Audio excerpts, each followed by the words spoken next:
슈건 포스트 나온 데구나. 네네네.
기자실부터 친구 본격적으로 하시고 제가 영국 스타일 시작했습니다.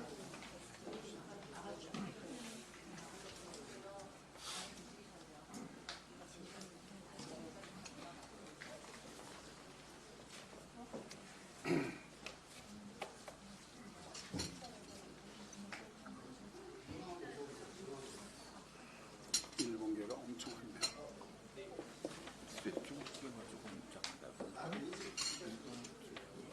NY가 일본에 지명도 있지. 그렇죠. 일본에 일본 말고 왕표 말고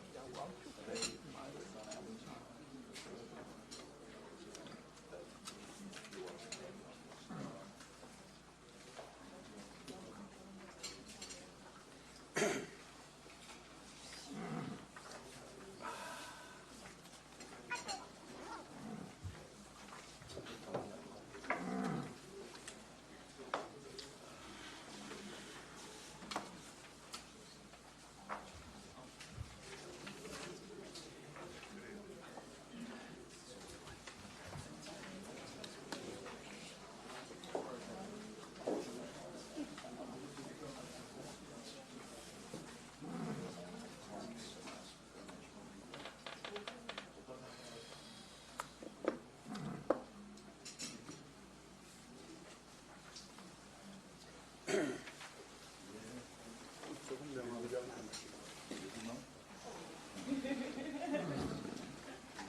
아, 예.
여러분 안녕하세요. SFCC 부회장 산케신문 지급자 사쿠라이 노리오입니다. Ladies and gentlemen, thank you for attending the coffee briefing. My name is Sakurai Norio, the second vice president at the SFCC. 오늘 이낙연 대표 모시고 커피 브리핑 시작하도록 하겠습니다. 참석하시는 여러분 아시다시피 이낙연 대표님이 문재인 정부 때 국무총리도 하시고 무엇보다 옛날에 통화일보에서 동경 지급장 하셨던 가장 일본을 잘 이해하시는 정치인으로서 논리 아리시고 So we will now begin our coffee briefing with party leader Mr. Lee Inak-yeon. And as you may all know, Mr. Lee has been the former prime minister during the former President Moon Jae-in's administration. And previously, he was also the head of the Tokyo office of 동아일보. And he will probably well know a lot of your troubles and works as a foreign correspondent himself. 많은 소개는 필요 없는 것 같습니다. 그리고 신당의 움직임에 관한 질문도 많은 것 같아서 바로 시작하겠습니다. I believe that no additional comments are necessary to explain Mr. Lee to you, and I'm sure that you have a lot of questions for him, so we will now get straight to the point and turn the microphone over to party leader Mr. Lee. 먼저 대표님 모두 부탁드립니다. 네, 여러분 반갑습니다. 저는 39살에 동아일보 도쿄 특파원으로 부임해서 3년 2개월을 일한 적이 있습니다. Thank you very much for attending. As was formally introduced, I was stationed in the Tokyo office of 동아일보 when I was 39 years old, and I was stationed there for 3 years and 2 months. 도쿄 근무가 끝나고 귀국할 때쯤 그때 저의 기분은 청춘이 끝났구나 하는 것이었습니다. After my station was over, when I was heading back home from Tokyo, I felt that my youth was all over at the time. 그러나 귀국 후에도 청춘은 한참 동안 계속됐습니다. However, yes, my youth continued on afterwards, coming back home after a long time after that. 여러분의 지금이 인생의 절정기일 수도 있습니다. I believe that what you are experiencing now is the peak of your career and your youth. 네, 절정기를 많이 즐기시기 바랍니다. So please enjoy it to the fullest. 존경하는 사쿠라이 노리오 부회장을 비롯한 외신기자 여러분 반갑습니다.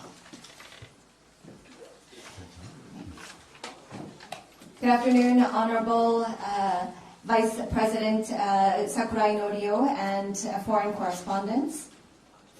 저도 해외 특파원으로 일했던 사람으로서 여러분께 경의를 표합니다. As a former correspondent myself, I'd like to express my respect for all the hard work that you do. 여러분은 대한민국의 역사를 잘 알고 계십니다. I'm sure that you are well aware of the history of the Republic of Korea. 미국 신문 US News and World Report는 2022년 대한민국의 종합국력을 세계 6위로 평가했었습니다. In 2022, the U.S. News and World Report ranked Korea's comprehensive national power as the 6th highest in the world. 2017년 대한민국은 1인당 GDP 3만 달러, 인구 5천만 명 이상의 국가들을 지칭하는 30-50 클럽의 7번째 멤버가 됐습니다. In 2017, South Korea became the 7th member of the 30-50 Club, a group of distinguished countries with a GDP per capita of $30,000 and a population of 50 million or more. K-pop 등 한국의 대중문화는 세계인의 사랑을 받고 있습니다. Korean pop culture, including K-pop, is loved around the world. 한글은 글로벌 상품의 디자인에도 곧잘 등장하기에 이르렀습니다. And the Korean alphabet Hangul is now even frequented by global designers and added to their product designs. 2차 대전 이후 독립한 후발 국가로서 대한민국은 성공한 나라입니다. As a country that gained independence after World War II, the Republic of Korea is considered a successful nation. 이 대목에서 제가 한 가지 빠뜨린 걸 하겠습니다. And at this point, I would like to mention one word that I had left out. 제가 오늘 여러분 앞에서 얼까 봐서 많이 무서워할까 봐서 저를 응원하기 위해서 한 분이 같이 오셨습니다. I have brought with me as a support measure because I thought that I would freeze in front of you. I thought that I would be a little bit nervous. So one person is here to support me. 한국 최고의 시니어 모델 최순화 선생을 여러분께 소개합니다. I would like to introduce to you our Korea's best senior model, Ms. Choi Sun-hwa. 네.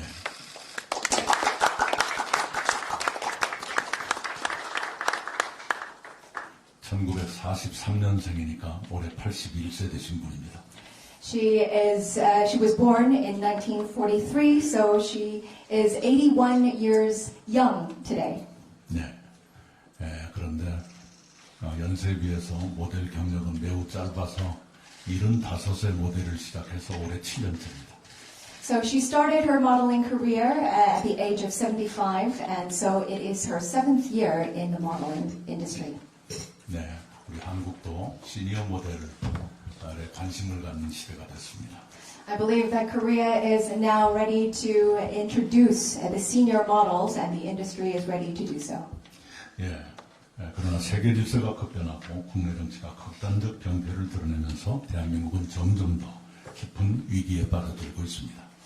However, with the rapidly changing world order, the political circles at home and abroad has proven to be increasingly dysfunctional. 탈냉전 시대가 끝나면서 대한민국의 경제도 안보도 어려운 환경에 놓이게 됐습니다. We also have dispersed the English versions of the keynote address. For time concerns, if it is okay, I would like to ask Mr. Lee to read out the Korean version instead of the English. 기자 여러분이 이미 영문으로 번역된 연설문을 받으셨습니까? 그렇다면 이런 통역이 혹시 필요치 않습니까? 시간 전략을 위해서. Q&A. 그렇습니까? 아이고, 네. 예. 그래요. 네, 알겠습니다. 네. 몰랐습니다. 네. 세계 공급망 질서의 재편과 한중관계 악화로 한국 경제는 난관에 처했습니다. 경제 성장이 거의 멎고 무역 적자로 오래 이어졌습니다. 한반도 안보 상황은 마치 냉전 시대 같은 한미일 대 북중러의 대립 구도로 돌아갔습니다. 북한의 핵무력 증강과 도발 강화, 한국의 평화 노력 부족으로 한반도에는 군사적 긴장이 고조되고 있습니다. 한반도만이 아닙니다. 국제 분쟁이 잦아지더니 이제는 러시아, 우크라이나, 이스라엘, 하마스 전쟁이 동시에 진행되고 있습니다. 미국 같은 선진국을 포함한 여러 나라의 국내 정치에서는 갈등이 심화하고 있습니다. 각국의 민주주의와 경제를 평가하는 영국 이코노미스트 계열사 EIU의 지적처럼 지금은 갈등의 시대입니다. 2024년 올해는 세계 인구의 절반가량이 선거에 참가하는 세계적인 선거의 해입니다. 한국도 4월 10일에 제22대 국회를 구성하는 총선거를 치릅니다. 4월 총선거는 윤석열 정부 2년을 심판하는 선거일 수밖에 없습니다. 현재의 21대 국회를 주도한 정당에 대한 심판이기도 합니다. 윤석열 정권의 무능과 해이에 다수 국민은 진저리를 치고 있습니다. 윤석열 대통령은 집무실과 관저를 특별한 설명도 과정도 없이 옮겨버린 것을 시작으로 국정의 여러 분야에서 복주를 계속해왔습니다. 그런 정권을 견제해야 할 야당은 법적, 도덕적 약점으로 무기력해졌고 비상식적 당론으로 국민의 신뢰를 잃었습니다. 야당은 스스로를 위한 방탄을 되풀이하면서 자기 문제로 정권을 견제하지 못하고 방탄해주는 역할도 겸하고 있습니다. 정치가 그렇게 퇴행하면서 민생 도탄과 국가 위기는 방치됐습니다. 저는 21년 동안 신문기자로 일하다가 2000년 김대중 대통령의 발탁으로 정계에 입문했습니다. 그동안 정당의 분열과 재편을 거쳤지만 저는 민주당으로 불리는 정당에 줄곧 몸담았습니다. 그러나 올해 1월 11일 저는 24년 만에 민주당을 떠났습니다. 민주당의 자랑스러웠던 정신과 문화가 무너져 내부에서는 회복하기 어렵다고 저는 판단했습니다. 요즘 민주당 총선 후보자 공천에서 벌어지는 폭거들이 저의 그런 판단을 뒷받침합니다. 저는 타락한 양당 독점 정치 구도에 변화를 주기 위해 신당 창당에 나섰습니다. 선거 환경도 국민의식도 양당제에 유리하게 짜여 대한정당은 쉽지 않습니다. 그래도 남의 과거만 켜는 검찰 정권과 스스로의 과거에 묶인 야당, 그런 과거 세력에게 국민과 국가의 미래를 맡길 수는 없습니다. 우리는 과거에서 벗어나 미래로 가야 합니다. 동지들과 제가 신당 새로운 미래를 창당한 이유가 바로 그것입니다. 새로운 미래는 책임있는 개혁 노선으로 중산층과 서민을 보호하는 정당으로서 흔히 예상하는 비관적 미래가 아닌 희망적 미래를 개척하고자 합니다. 저출생과 고령화, 지방소멸, 평화 불안, 기후위기 등 시대적 과제의 해결 비전을 제시할 것입니다. 새로운 미래는 민주당을 차츰 대체하면서 다당제의 가능성을 넓혀가겠습니다. 1987년 민주화 이후 한국에서는 다당제가 작동했을 때 정치가 좋은 성과를 냈습니다. 오공청산을 이루었던 13대 국회 전반기와 촛불혁명을 도왔던 20대 국회 전반기가 그랬습니다. 국가적 위기가 심화하고 정치적 능력이 더 크게 요구되는 지금이야말로 다당제가 더욱 절실히 필요합니다. 대만은 1월 총선에서 제3당 민중당에게 캐스팅 보트를 주어 거대 양당의 독주를 막도록 했습니다. 대한민국을 망가뜨리는 양당 독점 정치를 혁신하도록 국민 여러분께서 저희 새로운 미래에 힘을 모아주시기 바랍니다. 끝으로 한반도를 비롯한 동북아시아의 평화와 안정을 위해 몇 가지를 제안하고자 합니다. 동북아 정세에 대한 설명을 생략하고 바로 제안에 들어갑니다. 첫째, 남북한 정상회담을 조속히 열 것을 제안합니다. 문재인 정부에서 남북 정상을 3차례 회담했습니다. 그러나 2019년 2월 트럼프, 김정은, 하노이 회담이 결렬된 이후 모든 남북 대화가 끊겨 오늘에 이르렀습니다. 이렇게 오랜 기간 남북 대화가 없고 군사적 긴장만 고조되는 것은 매우 위험합니다. 남북 대화를 재개하고 정상회담도 열도록 윤석열 정부가 특단의 노력을 하기 바랍니다. 남북 대화에 열성을 쏟았던 문재인 대통령께 일정한 역할을 맡길 수도 있다고 봅니다. 한반도 평화의 최대 이해 당사국은 대한민국입니다. 평화의 이익을 가장 많이 누릴 나라도 대한민국이고 평화가 깨졌을 때 가장 큰 손해를 볼 나라도 대한민국입니다. 대한민국은 최대 이해 당사국으로서의 역할을 다해야 합니다. 둘째, 한중일 정상회의를 조속히 재개할 것을 제안합니다. 한미일 연대 강화는 필요합니다. 그러나 한미일 편중외교는 한반도 평화와 안정 그리고 한국 경제에 부담을 줍니다.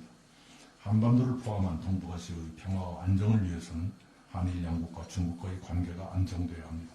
그것을 한국과 일본이 미국의 설명에 이해를 얻고 중국과의 관계 회복을 위해 함께 노력해야 합니다.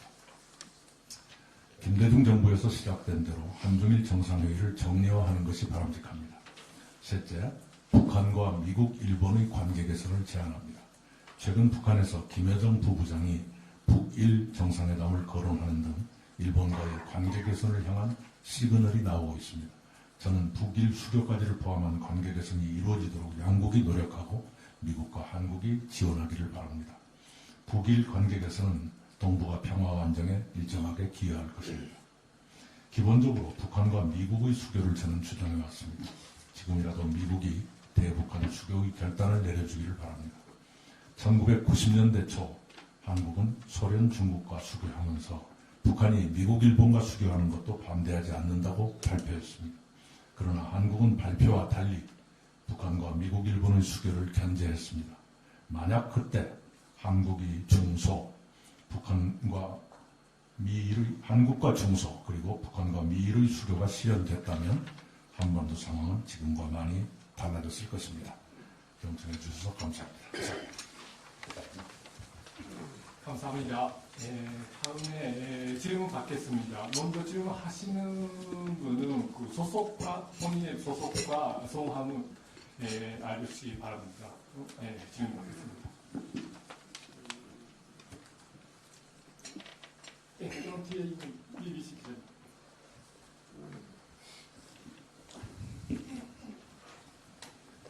Hello, this is Udi from the BBC. I'd like to ask the core values this new party would have, and how it's similar or different from the previous Democratic Party, and just a bit clearer explanation about the direction for the new party.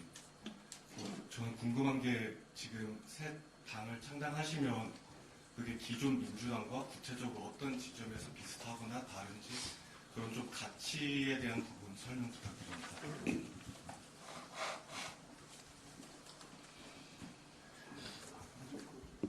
네, 양 언어로 다 하셨지만 다시 한번 말씀을 드리겠습니다.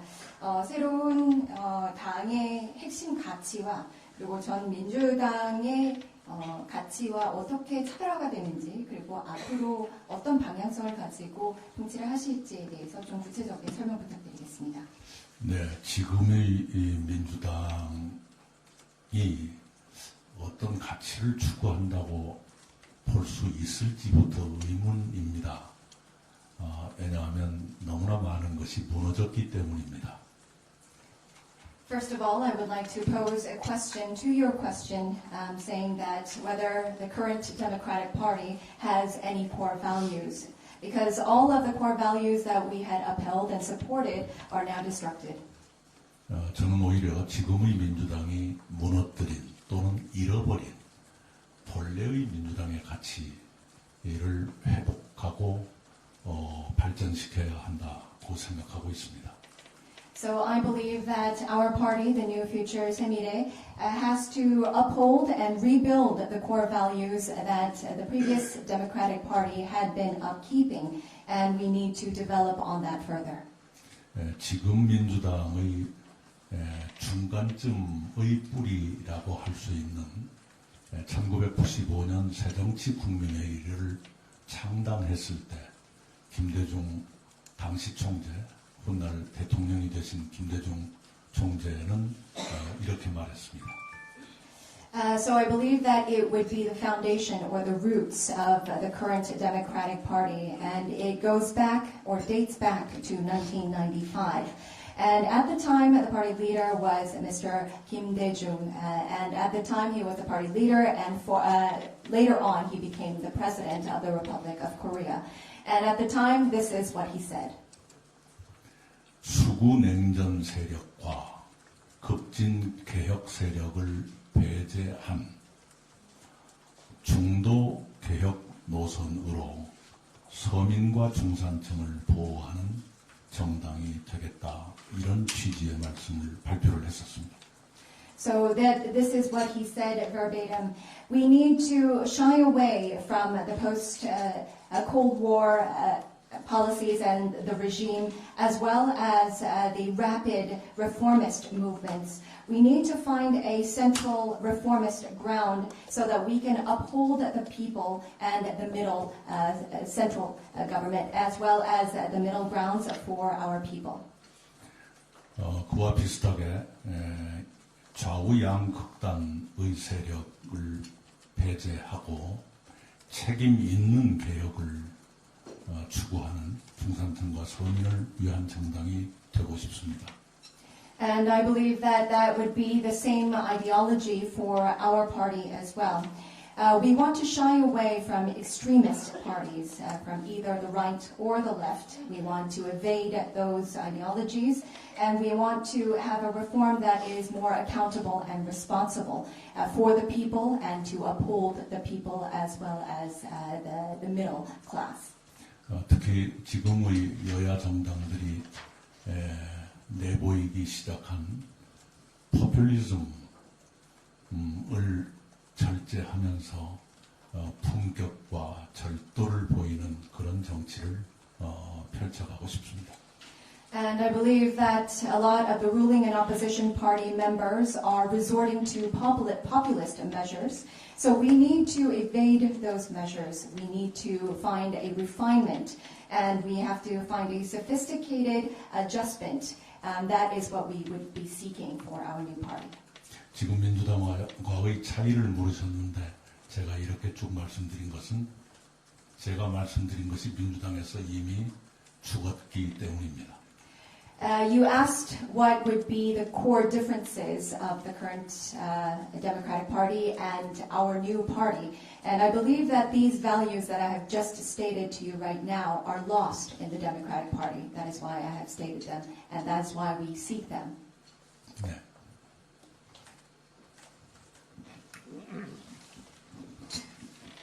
Thanks. Andrew Salmon from the Washington Times. Mr. Lee, the issue of the day is the doctors' walkout, the junior doctors. Do you back the government stance? Do you back the junior doctors? What's your position? How should this be resolved? Thank you. 오늘 아무래도 또 바깥에서 많이 거론이 되고 있는 뉴스거리 중에 하나가 의대 파업일 거라고 생각을 합니다. 이와 관련돼서는 어떤 생각을 가지고 계시는지요? 지금 현재 정부의 의견에 동의를 하시는지 아니면은 의사들의 의견에 또 함께 동의를 하시는지요? 네, 의사가 환자를 두고 병원을 떠나는 것은 용납될 수 없습니다. I believe that it is unacceptable that a medical practitioner, a doctor or a general practitioner would leave the hospital on a strike while leaving their patients in that hospital. 의사는 사람의 생명을 지켜주기 때문에 존경과 사랑을 받습니다. Medical practitioners are respected for their work because they uphold and they are protecting the lives of the people. 이유가 무엇이건 의사가 환자를 외면한다는 것은 자기 본분에 대한 부정이라고 생각합니다. Whatever the reason, I believe that a walkout like this, and if a medical practitioner is leaving their patients at bay, I believe that it cannot be accepted, and it is actually resorting to defying their own purpose. 의사들이 빨리 의료 현장으로 돌아가 주시기 바랍니다. And I urge all of the medical practitioners and doctors to return to their posts as soon as possible. 의과대학 정원은 늘어나는 것이 옳습니다. And I also believe that the maximum capacity of medical schools should be enhanced and enlarged. 아시는 것처럼 한국도 급속한 고령화로 환자 수가 급증하고 있습니다. As you may know, in Korea we are experiencing a rapid aging society, and that is why we are seeing also the number of patients increasing rapidly. 그럼에도 불구하고 의과대학 입학 정원은 19년째 늘어나지 않고 있습니다. Nevertheless, the maximum capacity of medical schools and the number of medical school people have remained constant for the past 19 years. 의과대학 입학 정원이 늘어나야 하는 것은 맞지만 그러나 단번에 2,000명을 정원한다는 것은 현재 입학 정원의 65%를 갑자기 늘린다는 것입니다. However, on another point, yes, we do need to enlarge the number of medical schools and the capacity. However, at 1Q, enlarging them to 2,000 means that it's actually enlarging this by 65% of the current capacity. 이렇게 갑자기 대폭적으로 정원을 하면 의과대학의 교육이 제대로 될 것인가? 또 여러분이 아시는 바와 같이 한국 의료계의 가장 큰 문제인 지방의료의 공백, 필수 의료의 부족 사태, 이것이 해결된다는 보장은 어디에 있는가? 이런 의문에 대한 답이 나오질 않습니다. If we were to increase the maximum capacity by this much in just 1Q, we do have some skepticism and some questions that need to be addressed. Will the education of the medical schools be as on par with the past? And there will be some of the fundamental problems that we are facing in the medical industries and circles. For example, the gaps in the rural areas for medical industries and the gaps in essential medical support. Will this be guaranteed and will this be supported? These are some questions that need to be addressed. 그래서 저는 오늘 아침에 정부와 의료계 양측을 향해서 가장 합리적인 중재안을 발표했습니다. That is why we have announced a mediation for the government as well as the medical circles. 그것은 의과대학 입학 정원을 앞으로 10년 동안 해마다 15 내지 20%씩 증원하라는 것이 첫 번째입니다. The first of which is to enlarge the number or the maximum capacity of medical schools by 15 to 20% each year for the next 10 years. 그리고 그 증원분은 지방에 있는 의과대학에 배정하라. 것이 두 번째 제안입니다. And the second recommendation is to add those surplus or the additions to the maximum capacity to the medical schools located in rural areas. 그리고 지방의료 부족 사태를 해결하기 위해서 지방에 국립의료원을 건립한다. And the third of which is to build a national medical center in the rural areas in order to bridge the gaps of the medical support in these rural areas. 그래서 지역의사제도, 이른바 10+5 지역의사제도를 도입하자는 제안도 포함되어 있습니다. And we also have a proposal of a 10+5 rural or local medical practitioner policy, which was also included in the announcement.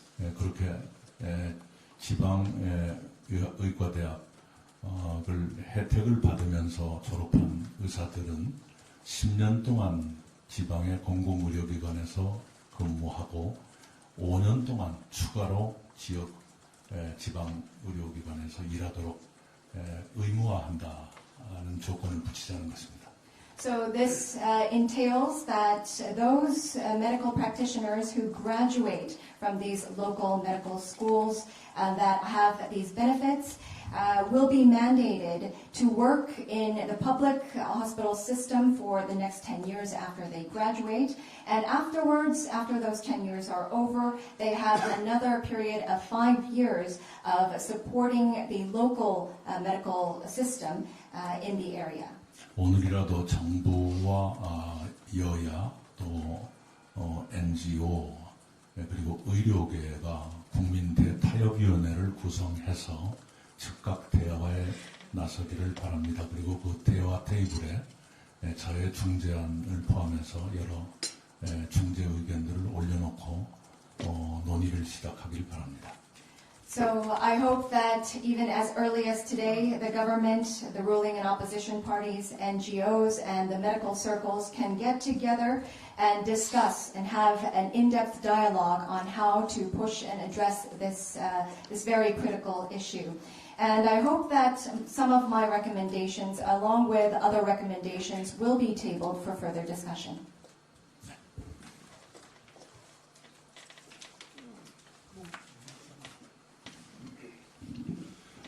Members of Sky News United Kingdom, first of all, I'd like to ask some questions related to security issues, especially for North Korea's provocative actions, including, North Korea just fired various types of missiles, including SLBM, ICBM, which might be very hazardous to the Korean Peninsula security.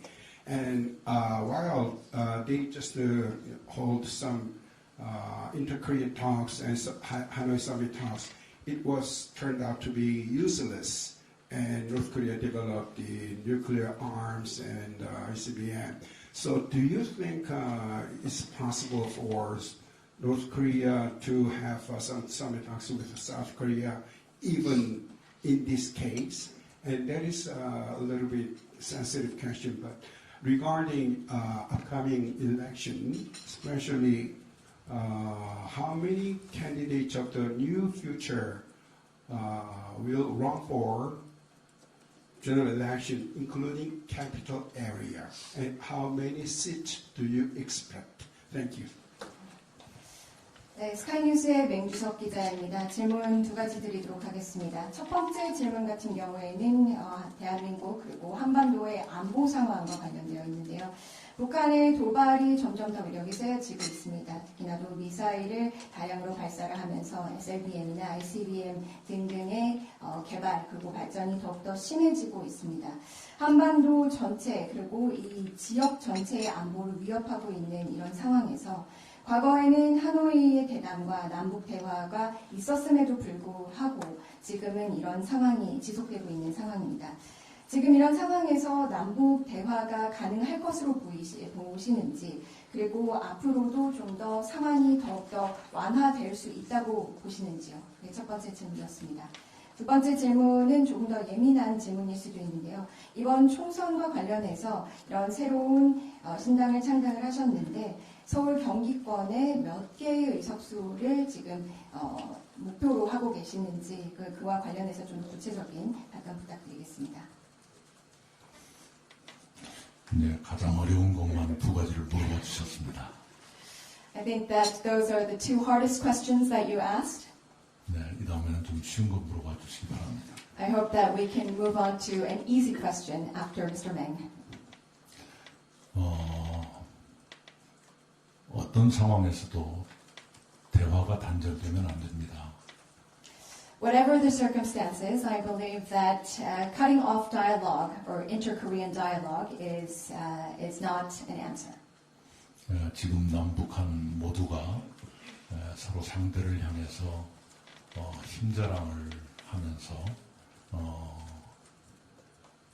대단히 공격적인 언사를 교환하고 있습니다. 아주 불행한 상황입니다. I believe that it is an unfortunate situation at the moment where both of the Koreas, North and South, are trying to boast their arsenal and boast how much power they each have. And they're also proving to be quite aggressive in both of their communications and their attitude towards each other. It's indeed very unfortunate. 아마도 북한은 탈냉전 시대의 종결과 함께 과거처럼 미국에만 매달리지 않겠다는 시그널을 계속 보내려고 하는 것 아닌가 생각합니다. I believe that, from what I understand, North Korea is sending signals and a message that they will not solely rely on the United States, just along with the end of the post-Cold War era. 네, 그리고 북한의 입장에서 볼 때 미국에 대해서 거리를 유지하면서 미국이 하자는 대로만 따라가지는 않는 중국과 러시아라는 뒷대가 점점 튼튼해지고 있다고 판단하는 것으로 보입니다. And also, if we put ourselves in the shoes of North Korea, in the viewpoint of North Korea, I believe that they are viewing the United States in a farther stance. And they are, of course, making their way of stancing away from the United States because they also believe that China and Russia, which are their stronger supporters, are gaining ground, which are on their side as well. 그런 북한의 변화, 북한의 판단의 변화, 북한의 인식의 변화, 북한의 환경의 변화를 우리 한국 정부가 직시하고 그에 부응하는 정책 변화를 보여줄 필요가 있다고 생각합니다. And that is why I believe that the South Korean government also needs to react and respond to these changes in North Korea. There are changes in this kind of decision that they are making, their perceptions, as well as their overall environment, the changing environment. And the South Korean government also has to reflect that into our own policies. 그러나 불행하게도 한국 정부는 그러한 변화를 제대로 인식하고 그에 대응하려고 하지 않고 꽤 오래전의 과거에 봤던 방식을 여전히 지키고 있지 않는가 여겨집니다. However, unfortunately, I believe that the Korean current incumbent government does not perceive this kind of change or transformation. They're not responding to these changes, and they are simply sticking to our own old tactics that we had known from the past, and we're using them continuously. 한국 대통령과 국방장관이 힘을 통한 평화를 말하고 있는데 대단히 시대착오적인 인식이다라고 저는 판단합니다. The current president, as well as the Minister of Defense, are also talking about peace through power, peace through force. However, I believe that this is something that is very wrong and it does not fit the times. 힘의 우열이 확실할 때는 힘이 강한 쪽이 힘을 통한 평화를 구가할 수 있지만 그렇지 않을 때는 대단히 위험한 상황을 불러올 수 있습니다. Of course, in the case where this kind of force or power is distinct and it's quite lopsided on which side has more power, it could be that we can seek peace through force. However, if it is not the case, I believe that this is a very risky business. 지금 같은 상황에서는 힘의 경쟁을 격화시킬 뿐이지 그것이 평화를 담보해 주지는 않습니다. Under these circumstances at the moment, I believe that trying to fight over or competing over arsenal and power will only aggravate the current situation. It will not bring about peace. 그래서 지금같이 안보 경쟁 또는 힘의 경쟁이 격화되는 시기에는 그것과 병행해서 평화 대화를 반드시 유지할 필요가 있습니다. And that is why I believe that under such circumstances where conflict as well as the competition over security and power is aggravating, this is the true time when we need to sit down and have inter-Korean peace dialogues. 그런 평화 대화를 통해서 1990년대 초에 클린턴 행정부에서 페리 전 국방장관이 의회에 제출했던 페리 리포트라는 게 있습니다만 거기에서 페리가 주장했던 개념 상호 위협 감축 mutual threat reduction 그런 관점에서 남북 간의 긴장 완화를 논의할 필요가 있다. 그럴 때가 됐다고 생각합니다. And I believe that through these peace dialogues, we have to come to a mutual decision and a mutual discussion, such as the mutual threat reduction that was cited in the Ferry Report during the Clinton administration in the early 1990s, that was proposed by the DoD, State Defense Minister of Defense. And at the time, I believe that this was the strategy laid out by the Clinton administration, and this is the way to appease or ease the conflict situation. 네, 그리고 저희들은 수도권과 비례 포함해서 20석 이상, 교섭단체 이상을 얻고 싶습니다. 그리고 비수도권 에서 10석 정도를 한다면 30석을 넘기지 않겠는가 그 의혹을 가지고 있습니다. And to your second question, I believe that in the capital and metropolitan areas with proportional representation, we seek to secure the 20 seats. And for non-capital areas, we also seek to secure 10 seats. I believe with this kind of strategy, we will be able to secure 30 seats for our new party.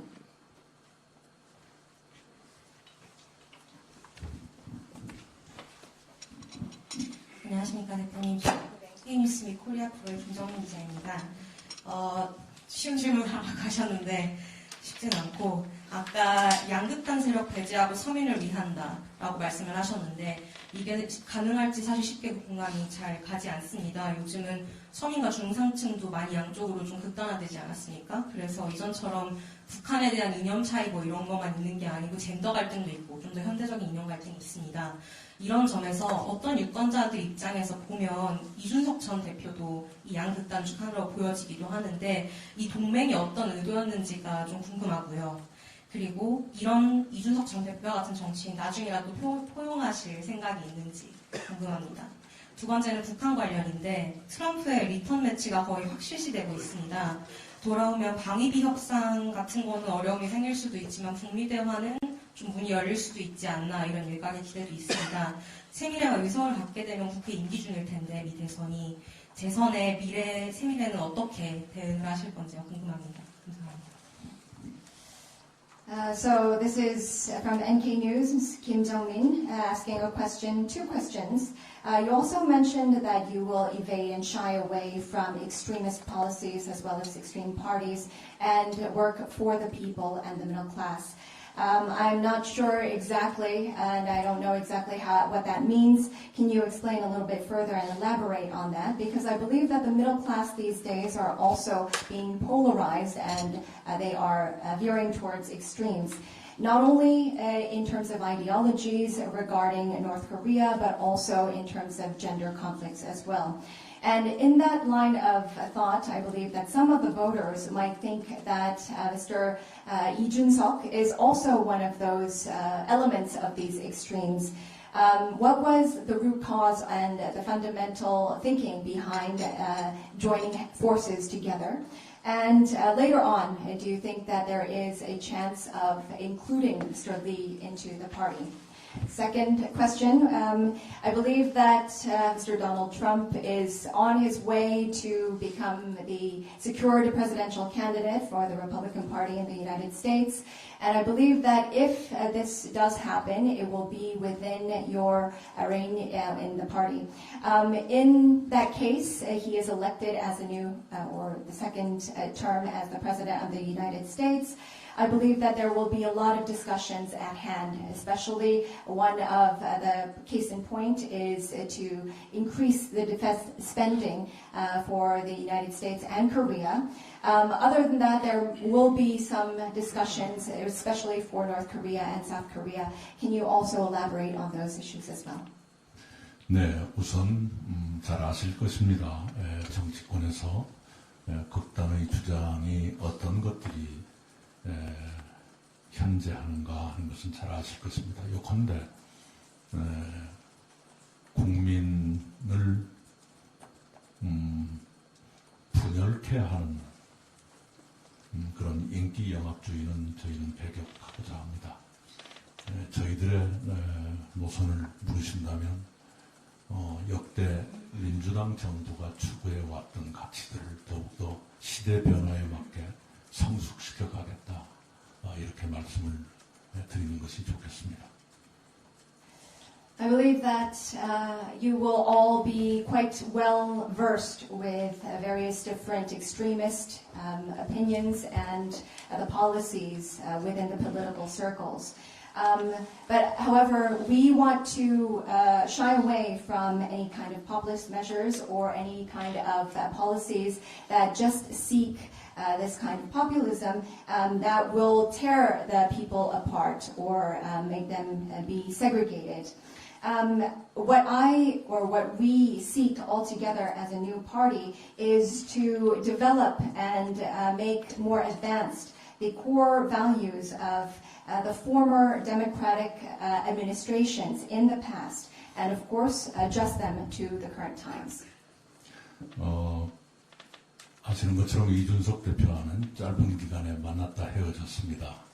그렇게 헤어진 것의 빨랐던 이유 중에 하나는 불확실성을 빨리 제거하는 것이 국민에 대한 도리이겠다는 판단 때문이었습니다. And also, as you may know, with Mr. Lee, we did join forces and we parted ways, and this happened in a very short amount of time. The reason why this was so short was in order to eliminate any uncertainties. And we wanted to do so because we had the right as well as the will to fulfill our duty to the nation and the people. 적어도 이번 선거까지 불확실성을 다시 조성한다는 것은 국민에 대한 예의가 아니라고 생각합니다. We believe that it is not our way or the politeness of tending to the people, at least to the general elections, to provide any kind of uncertainty to the people. 트럼프 씨는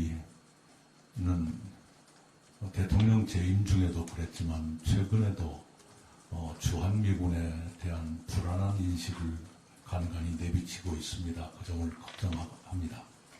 And of course, regarding your question about Mr. Donald Trump, of course, while he was in office as the former president of the United States, and more recently as running for candidacy, he has portrayed his concerns and his words about the U.S. military in Korea. 대통령 재임 중에도 트럼프 대통령은 상당히 거친 방식으로 방위비 정액을 압박한 적이 있습니다. And while he was a president, I believe that he was quite bold and aggressive in urging for raising the defense spending. 네, 그것이 한국 측으로서는 커다란 부담으로 느껴지는 것이 사실입니다. And as a country, I believe that this is a big pressure put on the Republic of Korea. 북한과는 아마도 김정은 위원장은 트럼프 대통령에 대한 약간의 미련 또는 기대를 갖고 있는지도 모르겠습니다.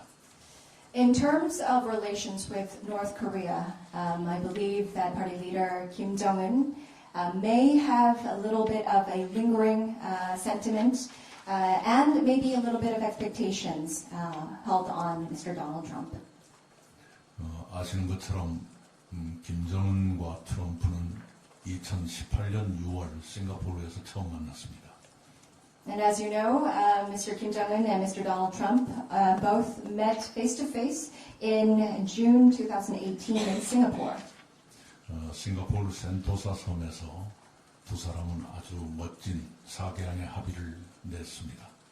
And of course, on Sentosa Island in Singapore, the two heads actually came to a declaration and an agreement. 그리고 2019년 2월 두 사람은 하노이에서 다시 만났습니다. And in February of 2019, the two heads met again in Hanoi, Vietnam. 김정은은 싱가포르의 분위기에 여전히 들떠 있었던 것처럼 싱가포르 합의의 후속 합의, 싱가포르 합의가 진척되는 싱가포르 합의의 이행을 위한 추가 합의를 기대하고 갔으나 트럼프는 그걸 차갑게 깨버렸습니다. So Mr. Kim Jong-un was probably highly expectant of the overall sentiment that he had while he met with Mr. Trump back in Singapore of 2018. And it seemed highly likely that he wanted to discuss further follow-up measures in order to fulfill the agreements that they had during the declaration of 2018. However, Mr. Trump was quite cold and brushed off this kind of expectation in 2019. 아마도 하노이 노딜은 김정은 위원장의 외교 경험 가운데 가장 상처가 큰 경험이었을 거라고 짐작합니다.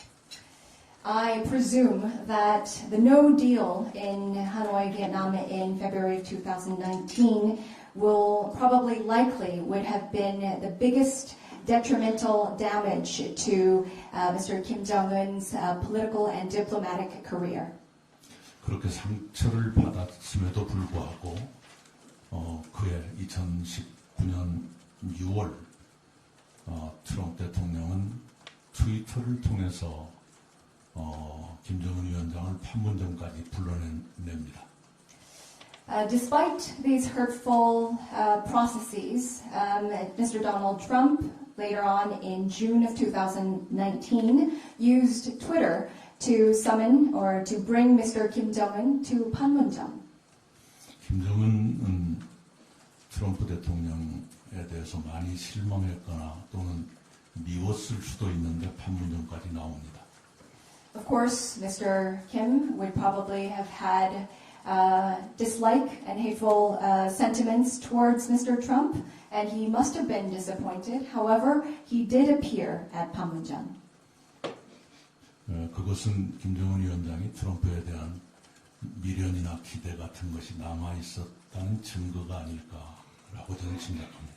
So this is why I presume that Mr. Kim Jong-un would have had lingering feelings towards Mr. Donald Trump and somewhat of an expectation towards Mr. Donald Trump. 2019년 6월 판문점에서도 김정은은 그의 2월 하노이에서처럼 아무것도 얻지 못하고 빈손으로 돌아갑니다. And just as he did in February of 2019 in Hanoi, Mr. Kim Jong-un appeared at Panmunjom in June of 2019. However, he went home empty-handed without any kind of exception. 그리고 2019년 8월이었던 것 같습니다만 그건 확인이 필요합니다. 김정은 위원장은 트럼프에게 가장 긴 편지를 보냅니다. And I believe that it was in August of 2019. I believe we do need to do a fact check on the exact date of this letter. Mr. Kim Jong-un has sent Mr. Donald Trump one of his longest letters. 그 편지 가운데서 김정은은 이렇게 푸념을 합니다. And in that letter, he lays out all of his disappointments as well as his feelings. 내가 당신을 만난 뒤에 아무것도 변하지 않았다. After I met you, nothing has changed. 그것을 나의 인민에게 어떻게 설명할 것인가? How do I go back to my people and explain this? 지금 그런 상태입니다. And I believe that that sentiment and that situation has persisted until now. 네. 그래서 두 사람의 스타일, 특히 트럼프의 스타일로 보면 절차나 과정을 생략한 채 즉흥적으로 다시 만날 수도 있을 거라고 봅니다. So if you consider both of these gentlemen's styles or manners, and if you consider Mr. Donald Trump and his style, I believe that he will be able to find an impromptu way of forging a meeting with Mr. Kim Jong-un without any kind of processes or protocol. 그러나 김정은은 싱가포르에서 기대에 부풀었다가 하노이에서 실망으로 돌아가고 판문점에서 다시 한번 실망하고 했던 경험 때문에 트럼프를 좀 더 냉정하게 보게 되지 않았을까 짐작합니다. However, in terms of Mr. Kim Jong-un's perspective, he was highly expectant in Singapore, then he was disappointed in Hanoi, and another disappointment in Panmunjom. So based on his series of experiences, I believe that Mr. Kim will see Mr. Trump in a new light and again with a new shed of light. 두 사람이 상대에 대해서 어떤 생각을 갖고 있건 저는 북한과 미국의 관계가 개선되기를 바랍니다. And whatever the perspectives the two gentlemen have on each other, I personally believe that the relations between the United States and North Korea should be mended and need to be improved. 바이든 대통령이 취임한 이후 북한은 아무것도 기대하지 않는다는 듯이 아무런 제안도 시그널도 미국을 향해서 보내지 않았습니다. After the inauguration of the current incumbent president, Mr. Joe Biden, North Korea had signaled to the United States and the world that they are not expecting anything and they had not signaled any kind of proposal. 그리고 바이든 행정부도 북한을 향해서 아무것도 하지 않았습니다. Nor did the Biden administration send any kind of signals to North Korea either. 그렇게 아무것도 하지 않은 채로 시간이 가는 것은 미국에게도 북한에게도 도움이 되지 않는다는 것을 저는 말하고 싶습니다. I would like to emphasize here at this point that prolonging this kind of no dialogue between the North Korea and the United States is a risky business. 과거처럼 북한이 미국과의 수교에 목말라 하지는 않는 것으로 보이지만 그럼에도 불구하고 북한과 미국의 수교는 여전히 필요하고 현 상황을 개선하는 데 도움을 줄 것이라고 저는 판단합니다. Of course, North Korea will not be so thirsty and they will not be so eager to sit down at the table to have a dialogue with the United States as before in the past. However, nevertheless, dialogue between North Korea and the United States is necessary. And I believe that once they do, it will be able to improve the current situation and circumstances. 네, 이번에는 정말로 쉬운 질문해 주시기 바랍니다. So I truly believe that we can get an easy question this time. 네, 지지통신 김호진입니다. 쉬운 질문인지는 잘 모르겠는데요.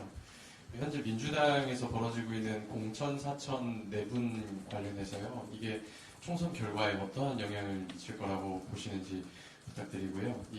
지금 현상이 새미래에 유리하게 작용을 할까요? 그다음에 앞으로 전개는 어떻게 될지 전망 부탁드립니다. 그다음에 역사적으로 보았을 때 제3지대가 결국 선거 이후에 원대복귀하는 현상들이 계속 있었는데요. 이런 비판적 시각에도 불구하고 차기 국회에서 새미래는 어떠한 역할을 하기를 기대하는지 말씀 부탁드립니다. 감사합니다. So I'm not sure that this is an easy question or not, but this is from Mr. Kim of GG Press. The first question is about the current internal rumbles and the discussions going on at the Democratic Party. Because of their nomination process, they are having a lot of internal troubles. How do you view this, and how do you think that this will result in the general election results? Do you think that this will be beneficial or a positive impact on the new future 새미래 party? And how do you think that this will unfold altogether during the general elections? And the second part of the question is that historically saying all new alternative parties usually go back to their original parties after these kinds of general elections. And what do you foresee in the future after gaining some seats at the National Assembly, and what will be your direction? 네, 역대 거의 모든 정당들이 공천 과정에서 불공정함이나 난폭함이 드러나면 총선에 나쁜 영향을 받곤 했습니다. Historically speaking, in hindsight, I believe that all parties that went through a very violent or unfair process in the nomination process did not fare well in the general elections. 저는 기자로서 그리고 정치인으로서 40년 이상 한국 정치를 관찰했거나 경험했습니다만 지금처럼 난폭한 공천이 전면적으로 이루어진 것은 처음 봅니다. So as a reporter, foreign correspondent, and a politician, I have been monitoring and experiencing the Korean political circles for over 40 years in my career. But never have I ever seen such violence and such a violent nomination process go on in earnest during these elections ever in my career. 이런 일들은 우선 조직 내부에 균열을 가져오고요. 일반 국민들은 실망하게 되기 때문에 선거에 매우 나쁜 영향을 줍니다. And these kinds of processes usually bring about segregation and, of course, it breaks up the organization itself. But not only that, it also brings about a huge disappointment to the people. 오늘 어떤 신문의 보도에 따르면 민주당 내부에서마저도 이재명 대표는 선거 승리를 바라지 않는 것 같다. 오히려 승리하지 않더라도 당을 장악하는 것이 그분의 목표인 걸로 보인다. 이런 내부 발언이 보도되고 있습니다.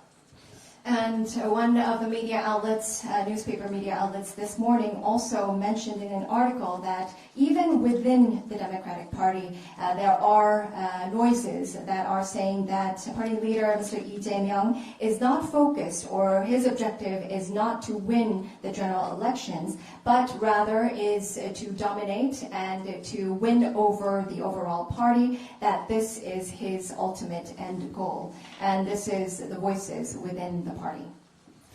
저희들 새미래로서는 민주당이 잘 되기를 바라지 민주당이 망가지기를 원하지는 않습니다. And from the New Future 새미래 Party perspective, we want the Minju Party, the Democratic Party, actually to do well, not to self-destruct.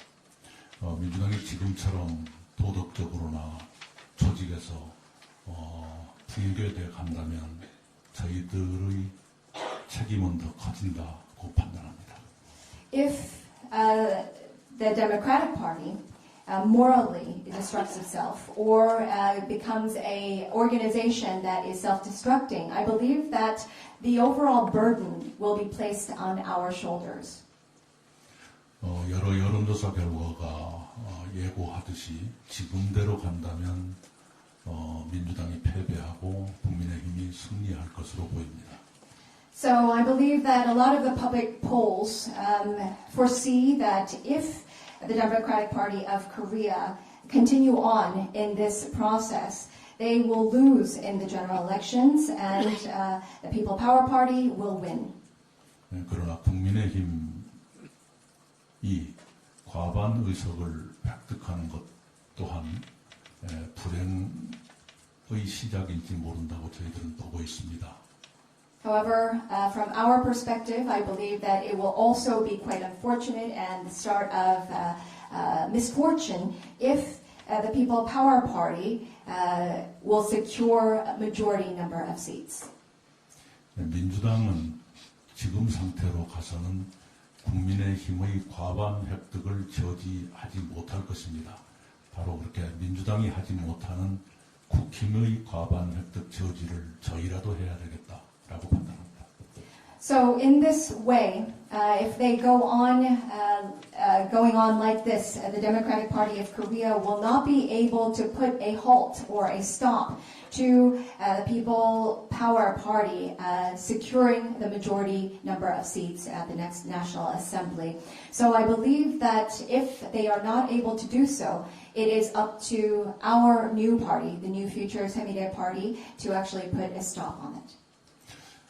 제3지대의 역할을 물으셨는데 아시는 것처럼 한국 정치인은 타협에 매우 미숙한 그런 문화가 여전히 계속되고 있습니다.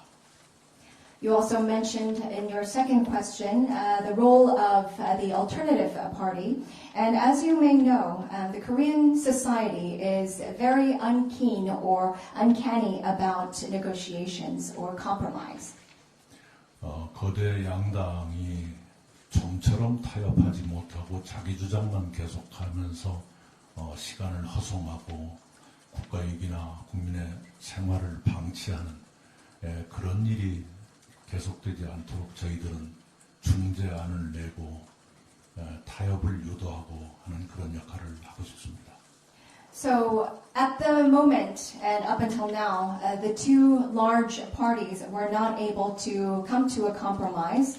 And in that process, they only supported their own opinions and they only forged their opinions aggressively. And that is why they lost time and they put the lives of the people at risk. That is why the New Future 새미래 Party would like to come to a conclusion and persuade and propose a mediation to that. 오늘 저희가 의료 대란에 대해서 굉장히 상세한 중재안을 낸 것이 바로 그런 사례의 하나가 될 것입니다. I believe a good case in point will be the recommendations that we announced this morning related to increasing the medical school capacity.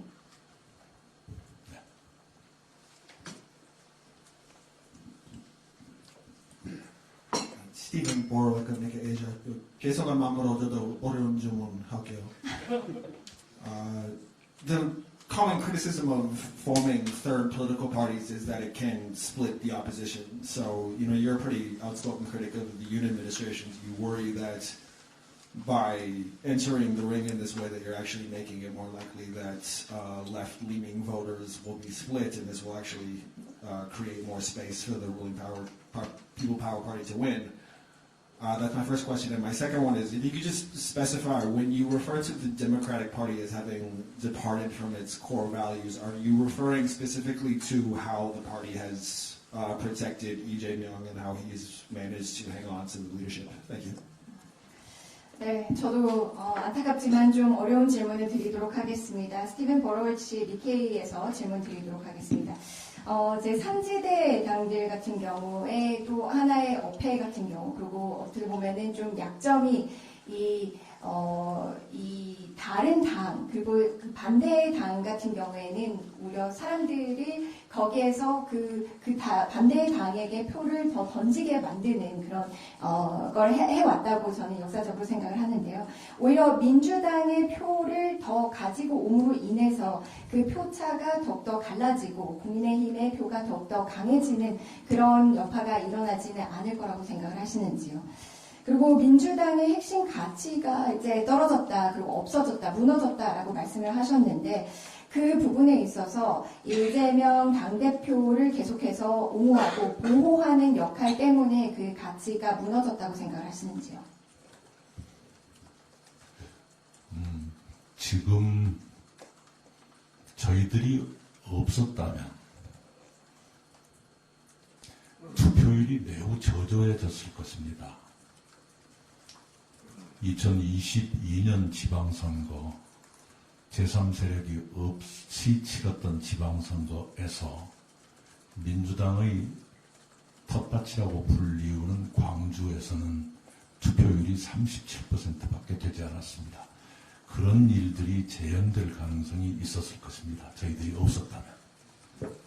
If we weren't in the picture for the general elections, I believe that the overall voting rate would be at an extreme low. Just a case in point would be some of the local elections, by-elections in 2022. They proceeded without a third party at the time.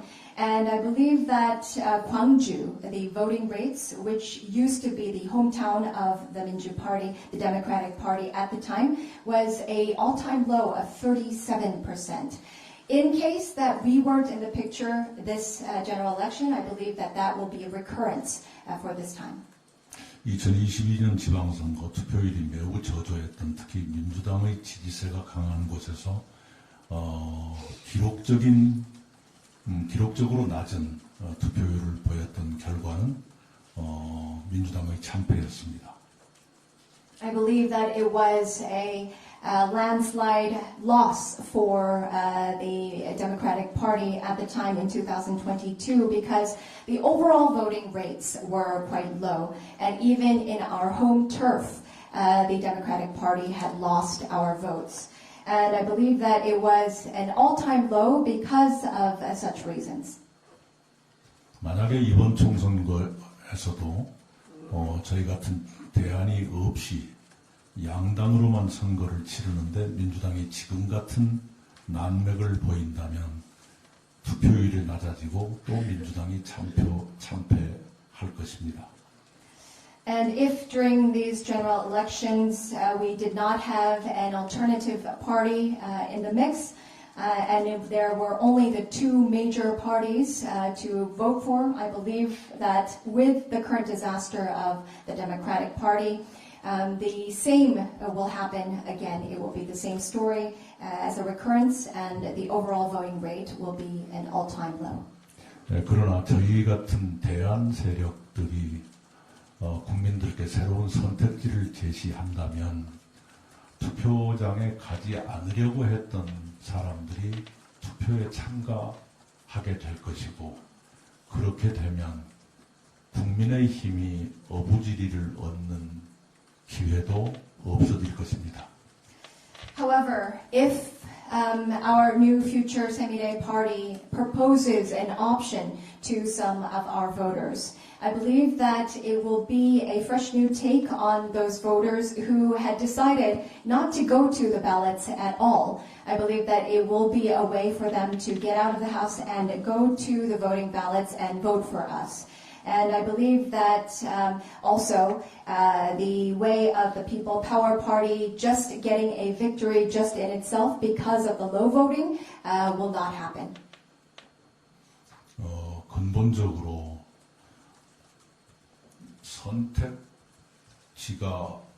없다고 하소연하는 국민들을 위해서 선택지를 드리는 것은 당연하게 필요한 일이지요. 그것을 가지고 누가 이익이냐 손해냐를 따지는 것 자체가 적절하지 않다고 생각합니다. Fundamentally speaking, I believe that it is our duty to fulfill, to provide our nation and our people with a viable option, because they are lamenting that they don't have anyone to pick or to vote for during the elections. I don't think that this is the time where we should be discussing who is to benefit and who is there to lose out. 민주당이 전통적인 가치를 잃고 매우 혼미의 상태로 빠진 데는 당대표의 법적 또는 도덕적 문제를 방어하려는 무리한 노력이 작용했다는 것은 부인할 수 없는 현실이라고 생각합니다. And to your second question, I believe that some of the destructions and the way that the Democratic Party has lost its morals and its core values, I believe I cannot say no to the fact that it was due to a certain point that they were trying to uphold and protect some of the legal and moral issues that their party leader was going through.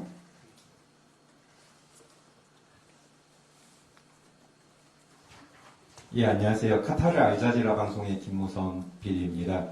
대표님께서는 기자로서 그리고 중요한 공직 경험을 여러 차례 수행하시면서 한국 사회에 남다른 또 식견을 가지고 계실 거라고 믿고 있습니다.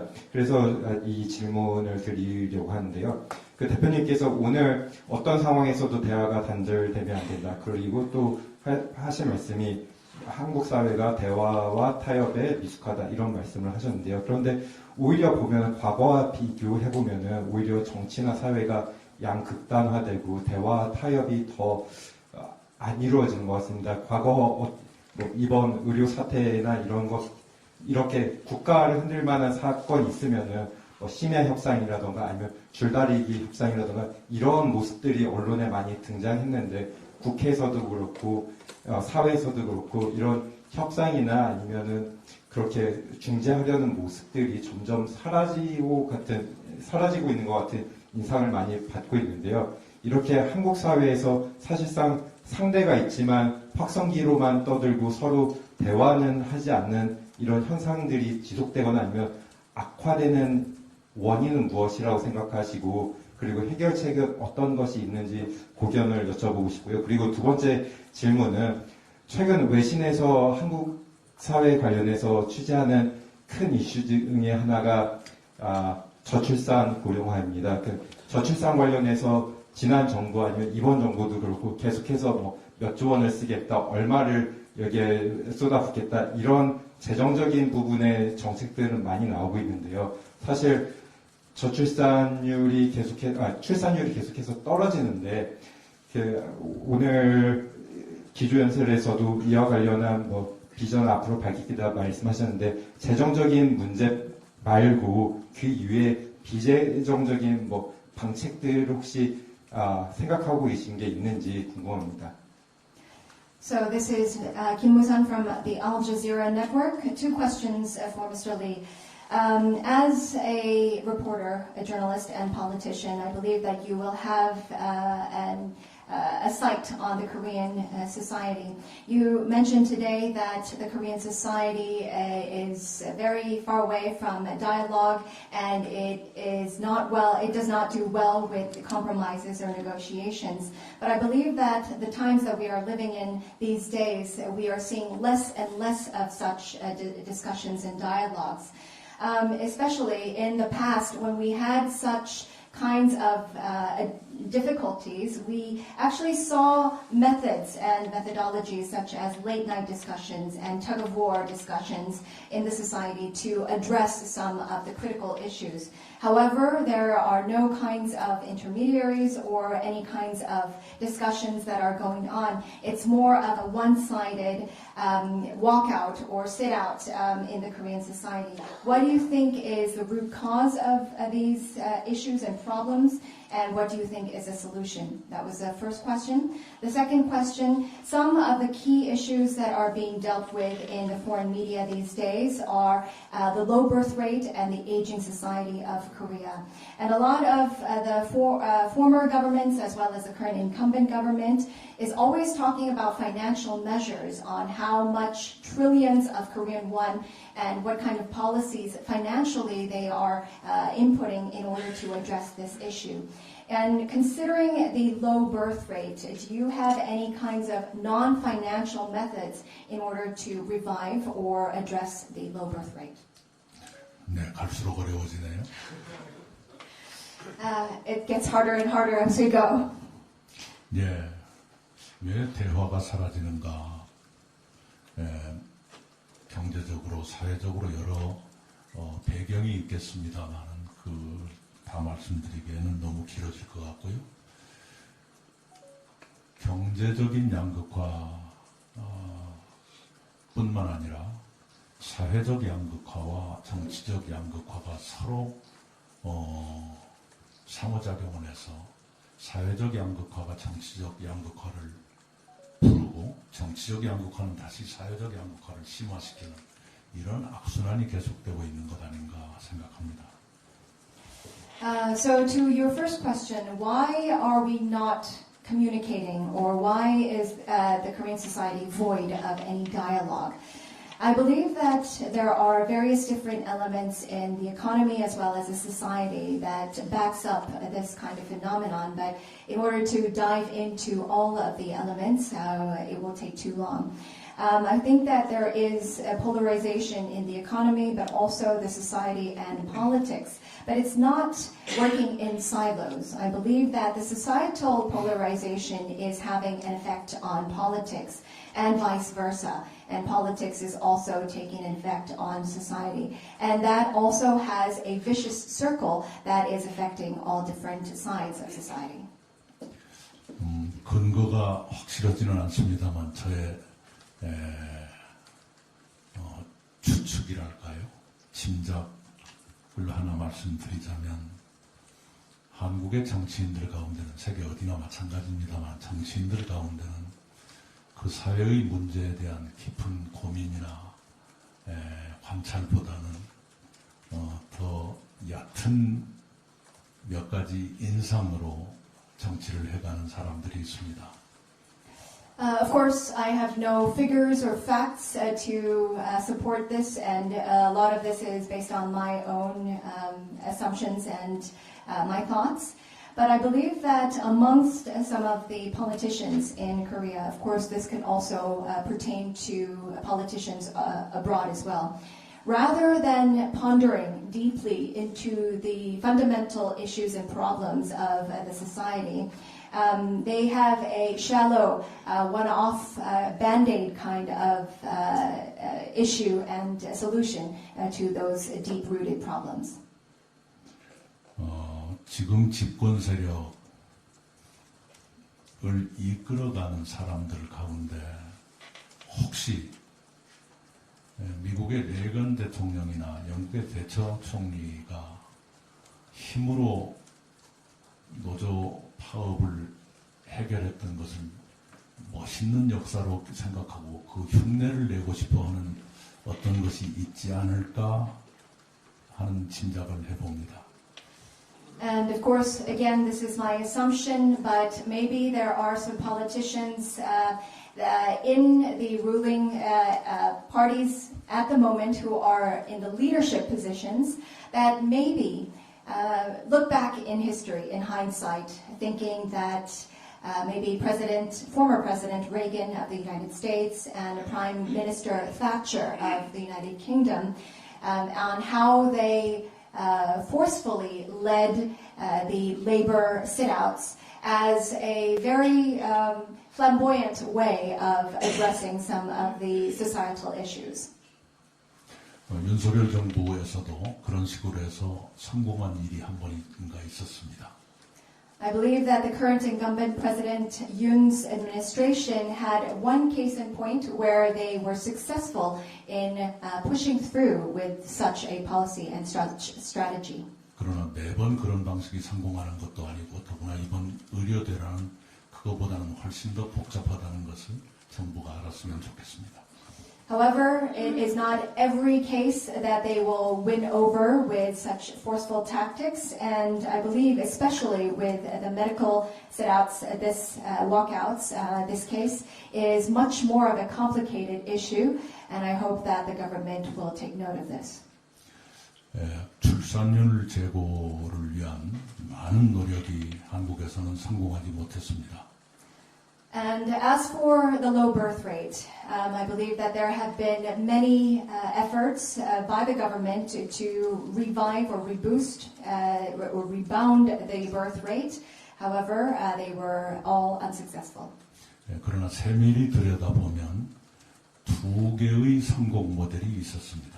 However, if you deep dive into the policies and strategies, there were two models that were successful. 하나는 전라남도 해남과 영광의 모델입니다.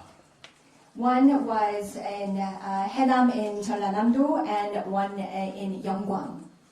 그 모델은 재정적인 지원을 포함해서 행정이 상상할 수 있는 거의 모든 지원을 해주는 방식이었습니다. 그리고 상당한 정도로 성과가 있었습니다. And that model entailed a significant amount of financial support, but a whopping amount of administrative support, more than you could ever imagine, and the results were also quite significant. 그런 방식으로 해남에서는 한때 합계 출산율 3.6까지 올라간 적이 있습니다. And as a result, in Haenam, the comprehensive birth rate went up to 3.6 at the time. 또 하나의 모델은 세종 모델입니다. Another model, case in point, is the Sejong model. 세종은 한때 1.8명, 지금은 1.6명쯤 될 겁니다만 거기는 각종 지원으로 그만큼의 출산율을 이렇게 이룬 것은 아닙니다. And Sejong has a birth rate of 1.8 at a point in time. At the moment, I believe that it's hovering around 1.6. And this was due to or as a result of various different support measures. 아시는 것처럼 세종은 행정중심 도시여서 그 주민들의 거의 대부분이 공무원이거나 교원입니다. And as you know, Sejong City is an administrative city, so most of the residents there are public officials or teachers. 그래서 출산을 하고 육아를 하다가 돌아와도 여성들의 일자리가 그대로 있습니다. So when the mothers take leave to take birth, and if they come back, their jobs are still secured. 저희가 추구해야 될 모델은 세종 모델이라고 생각합니다. I believe that the model we seem to seek for, or that we need to seek for, is the Sejong model. 요컨대 해남과 영광처럼 재정 지원을 계속 하더라도 여성의 지위, 성평등, 여성의 지위, 특히 여성 직업의 안정성을 높여서 출산과 육아가 경력 단절 사유가 되지 않게 하는 것. 그리고 공공부문뿐만 아니라 민간에까지 그런 것이 확산되도록 하는 것이 바람직하고 효과적이지 않나 생각합니다. I believe that there are certain elements that we have to take into consideration. Even if we do incorporate some of the elements from Haenam and Yeongbang, we do need to think about some issues such as gender equality, also empowerment of the women's roles, and also along with women's empowerment, we also have to think about the women's work and career stability. even if they take leave for to give birth to their children, and even if they have a work leave, if they come back, they have to be ensured that their work and their career will be ensured and it will be safeguarded. And it's not just for the public sector, but also it should be expanded to the private sector.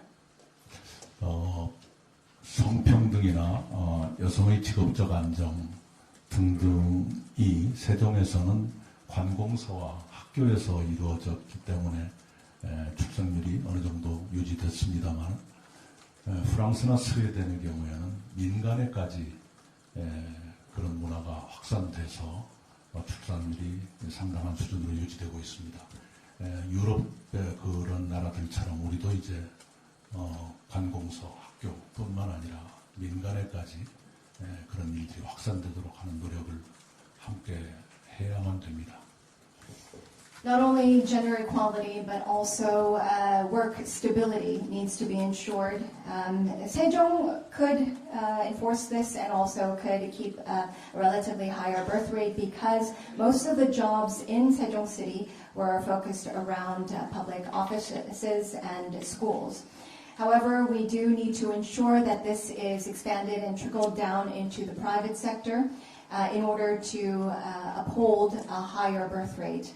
If you look towards France and Sweden, these are some of the countries that have a high birth rate, not just in the public sectors, but also in the private sectors. We need to benchmark what they are doing in these countries and also ensure that those policies are protected in Korea as well, so that not only the public offices and schools, but also in the private sectors, women's jobs are safeguarded.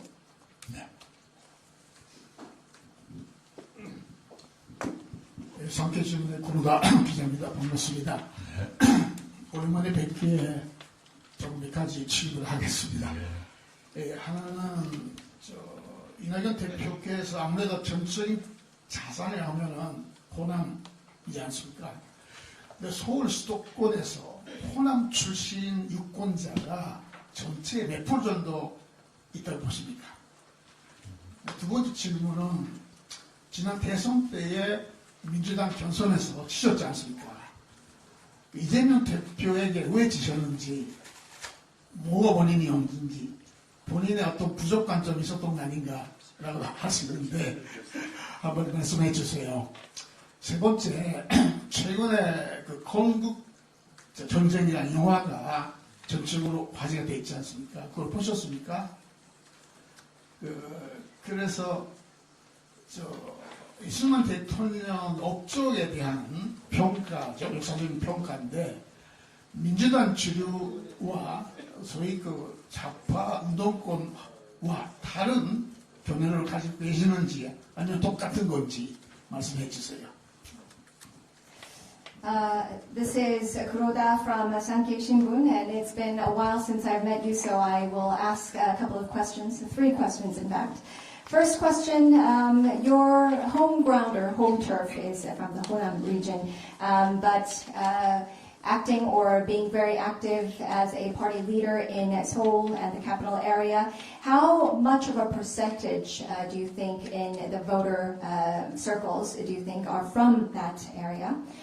Secondly, last presidential election in the primary of the Democratic Party, you lost against party leader Mr. Lee Jae-myung. Have you reflected back on this, and what do you think were the root causes of your loss?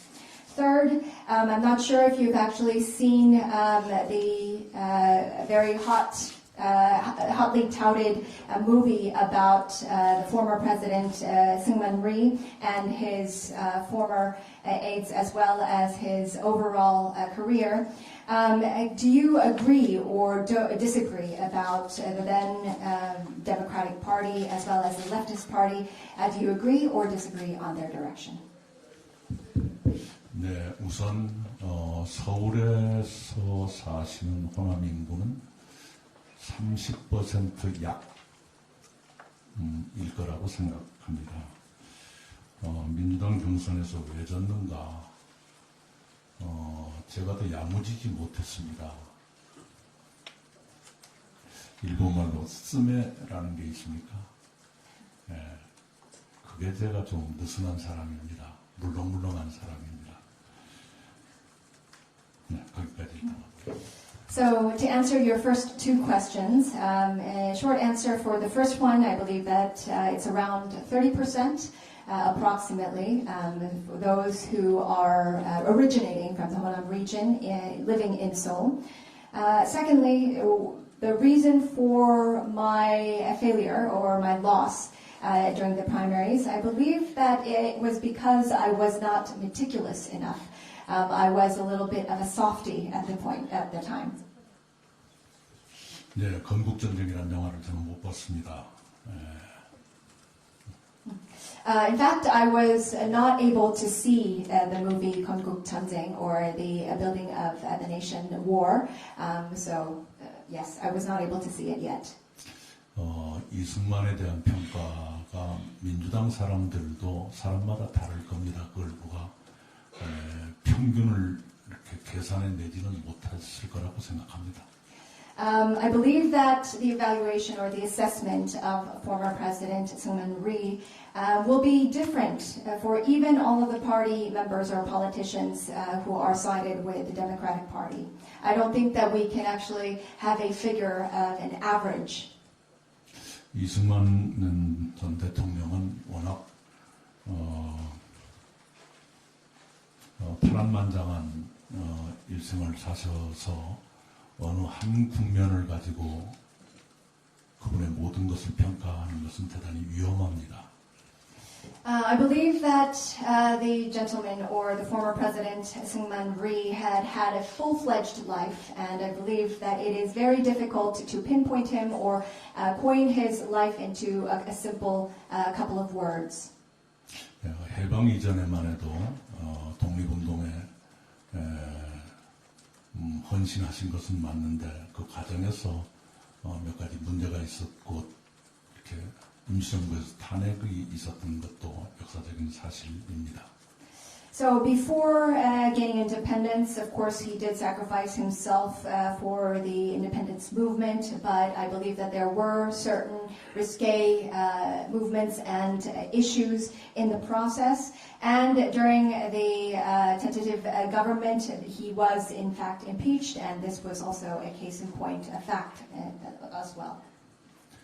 건국 과정에서 단독정부 수립이 옳았느냐의 논의는 있을 수 있습니다만 분명한 것은 단독정부는 북이 먼저 세웠던 것은 사실이고요. 그 이후의 네이션 빌딩에 대해서는 여러 평가가 있을 수 있을 겁니다만 또 그럼에도 불구하고 마지막에는 장기 집권으로 인해서 국민들의 그 혁명으로 망명길에 올 수밖에 없었던 그런 행적을 펼쳤죠. And in the building of the nation, I believe that there are different opinions on building a solitary authority government. However, I believe that the facts are clear that the North Korea did it first. And in terms of the nation building as well, I think that there are historical facts that support this case. And also in terms of the evaluations after gaining independence, of course, there was the dictatorship that persisted quite for a long time, and he had to endure the revolution and the life of solitude. And so I believe that the evaluations and assessments will be quite diverse. 예, 저는 역사를 비교적 공과를 냉정하게 보려고 하는 편입니다. 이승만 대통령에 대해서도 그렇게 보고 있습니다. And I believe that I would like to separate facts from opinions in terms of viewing history, and that is how I view former President Syngman Rhee as well.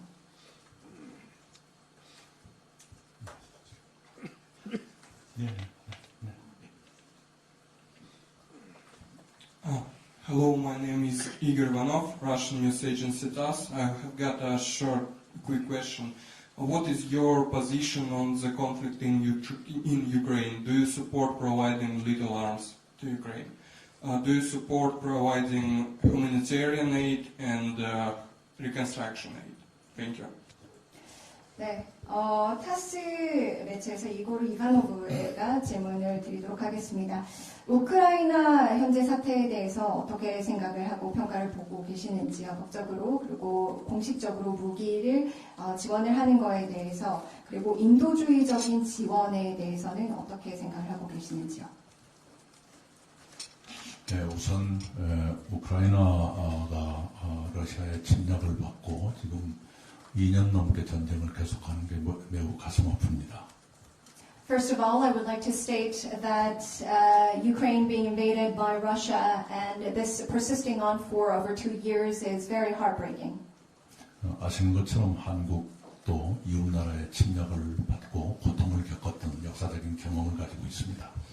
As you may know, Korea also has a history of being invaded by a neighbor country and the heartbreaking history behind it as well. 그래서 저는 어떠한 나라도 이웃 나라를 침략해서는 안 된다고 믿고 있습니다. That is why I truly believe that whatever country does not have the right to invade their neighbor country. 우크라이나에 대한 한국의 지원은 그럼에도 불구하고 비살상 장비 지원에 제한되는 것이 옳다고 생각합니다. However, in terms of support towards Ukraine, I believe that it should be limited to non-destructive and non-detrimental equipment. 네, 국제적인 분쟁에 깊게 휘말려 들어가는 것은 대한민국 같은 안보에 취약한 나라로서는 매우 조심해야 될 분야이다라고 생각합니다.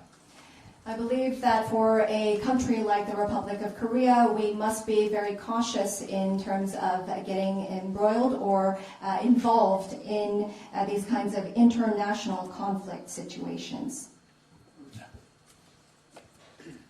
감사합니다. 그럼 너무 길어져서 죄송합니다. 괜찮아요. 네. 아사히신문의 오타입니다. 저 하나만 질문 드리겠습니다.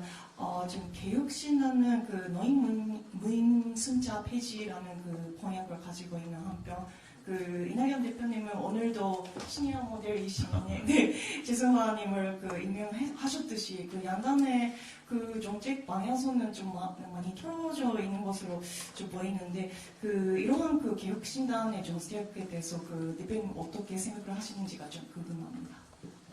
So I believe that the new parties also have their own types of recruitment processes, and I think that they also talked about no free riding policies, and you also introduced Ms. Choi Shin-hwa today as a very good role model for a senior member. Can you talk a little bit more about the HR policies of the new future Sae-mi Party? 네, 소수 세력으로서 국민들의 주목을 받는다는 것이 쉬운 일이 아닙니다. As a minority party, I believe that it's not an easy feat to get all of the attention from the people. 소수 세력이 주목을 받기 위해서는 좀 색다른 방법과 색다른 접근을 취해야 한다는 생각이 있는 것 같아 보입니다. I believe that in order to gain the attention of the people as a minority party, we need to think about differentiated methods and new approaches. 이준석 대표가 노인 무임승차 폐지를 말했을 때 그 발표를 전체를 읽어보면 어르신들의 교통복지가 좀 더 균등해져야 한다는 생각을 담고 있는데 단지 그것을 전개하는 방식에서 좀 더 강렬한 인상을 주고 싶었던 것이 아닌가 하고 추측합니다. I believe that when Mr. Lee Jun-seok talked about no free riding policies for seniors, if you read deeper into it, it is more of a balanced approach for the senior transportation welfare policies. I think that in terms of how this is enforced and the methodology behind behind it was a little bit bolder. 예, 저 같으면 어르신들의 교통복지의 공정성을 높이겠다 이 말을 먼저 시작했을 것 같아요. 그런데 그렇게 하면 뉴스가 덜 됐겠지요. I believe that if I were in his shoes, I would have phrased it a little bit differently. I would have said I would like to raise the equality or the transparency of transport welfare for seniors. But then we may not have gotten a lot of media attention. 그런 점에서 조금 정치관이랄까 하는 게 조금 다르긴 하지만 그렇다고 해서 흉보고 싶지는 않습니다.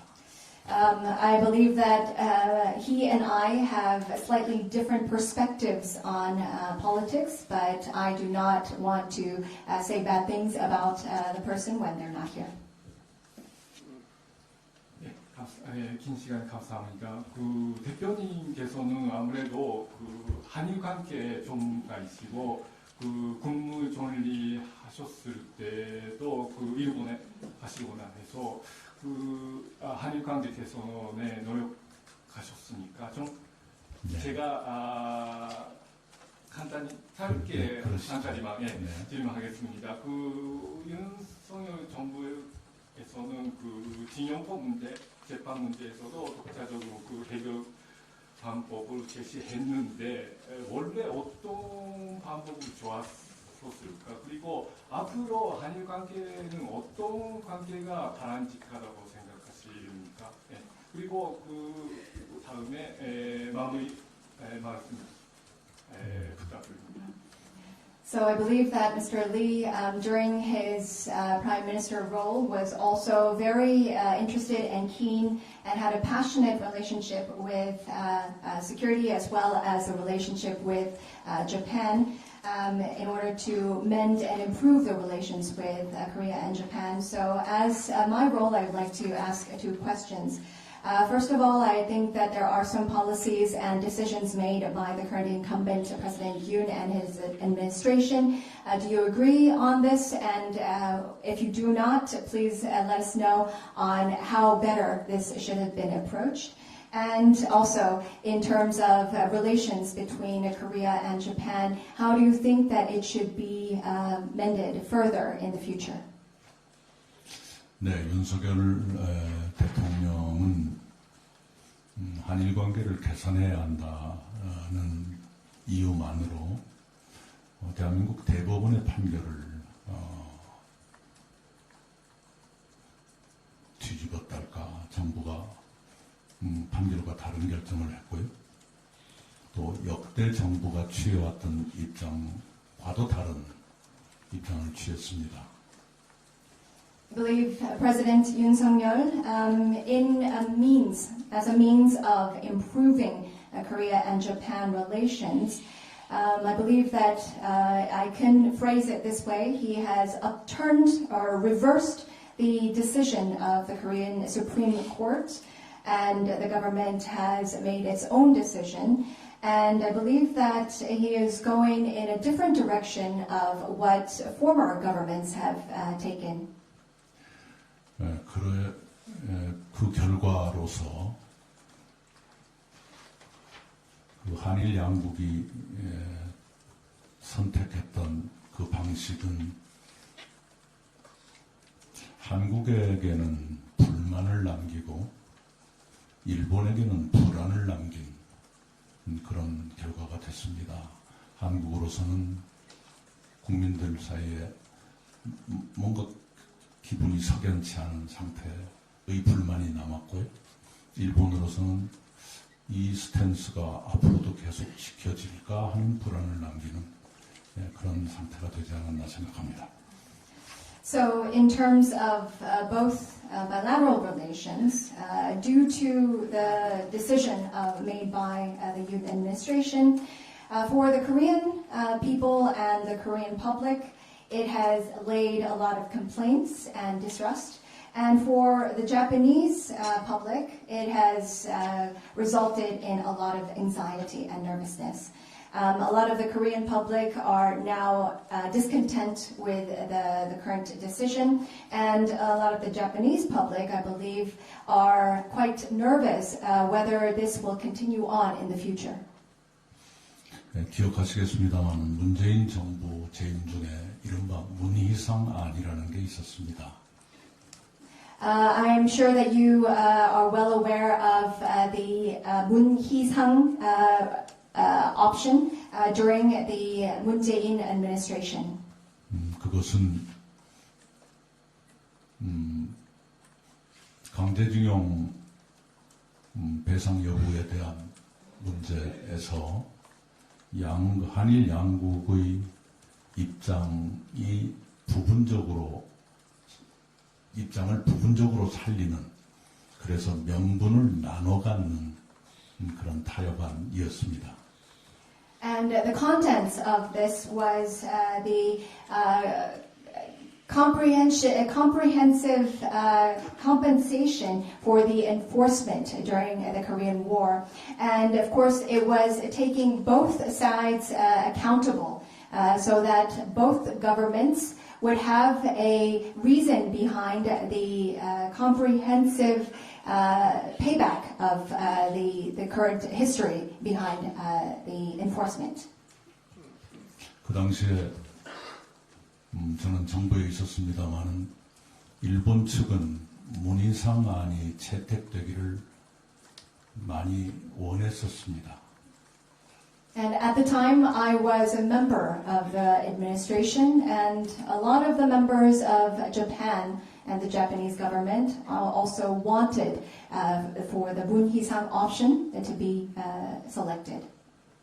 그러나 문재인 정부는 그게 지나친 양보라고 판단해서 그걸 거부했습니다. However, the Moon Jae-in administration thought that it was too much of a compromise, and that is why we dropped the option. 만약이 아니라 그런데 윤석열 대통령이 선택한 안은 문희상 안보다 훨씬 더 많이 모든 것을 양보해버리는 안이었습니다. However, the option that the Yoon Suk-yeol administration has opted for is actually much more of a compromise, almost giving all to the Japanese government. 만약 윤석열 대통령이 문희상 안을 선택했더라면 일본도 받아들이고 민주당도 거부하기가 아주 고약했었지 않았을까 싶은데 윤석열 대통령은 그렇게 생각하지 않고 문희상 안보다 훨씬 더 후퇴한 모든 것을 양보한 그런 선택을 했습니다. If the Yoon Suk-yeol administration had opted for a similar option like the Moon Hee-sang option, I believe that the Japanese government wouldn't have dropped it, nor the Democratic Party. They would have had a difficult time dropping or not accepting it either.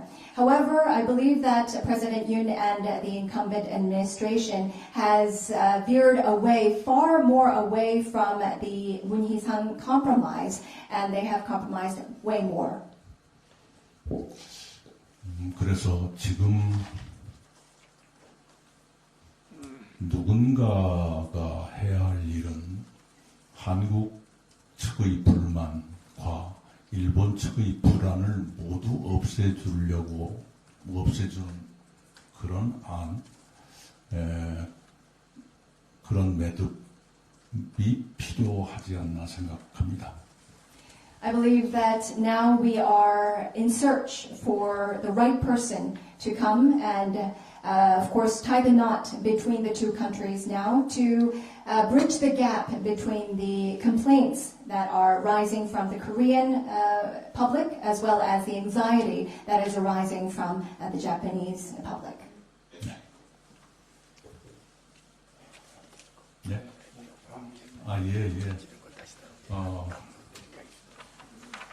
하도 어려운 질문을 주셔서 왜 이렇게 시간이 빨리 안 가나, 빨리 끝날 것 같다 생각했는데 마침내 종착역까지 왔습니다. 저에게도 모처럼 긴장하고 집중하는 귀한 시간이 됐습니다. 그런 경험을 허락해 주신 특파원 여러분께 감사드립니다. 그리고 오늘 어렵게 사회를 해주신 사쿠라이 부회장님도 감사드리고요. 앞으로 기회 되는 대로 이런 시간을 가지면 좋겠고요. 혹시 제가 운이 좋다면 밤에도 저렇게 만났으면 합니다. 네, 감사합니다. 네, 감사합니다.